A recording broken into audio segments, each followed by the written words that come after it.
OK，今日同大家講下呢個視覺化銷售啊，so 就係頭一步咧就開始去寫名單，so 你可以由1寫到10，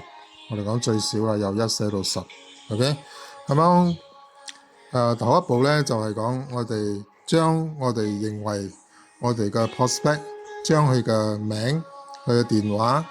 同埋簡單嘅形容一個人啊，比如講呢個係退休，但係咧非常之熱衷銷售。或者係一個領導銷售人才，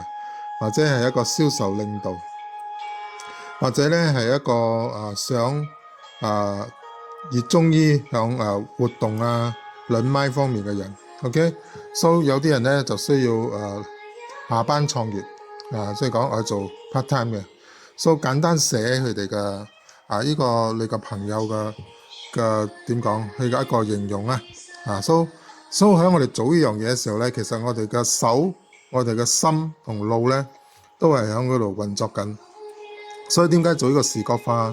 呢個銷售嘅做一個名單出嚟咧，就係要俾我哋嘅手喐，我哋嘅心喺度諗，跟住腦喺嗰度轉，明白好 ？So 其實我哋好多名單嘅喎，so 頭一咧可以喺你嘅 WhatsApp 嘅你所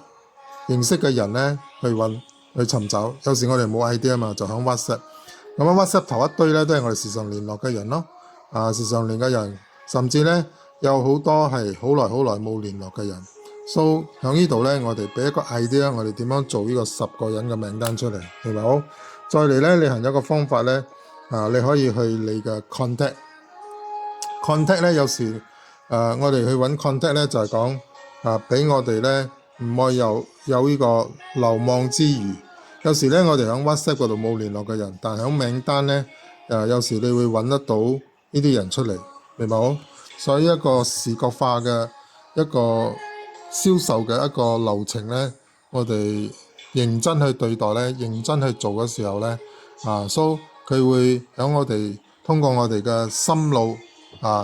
嗰個運作咧，會使到咧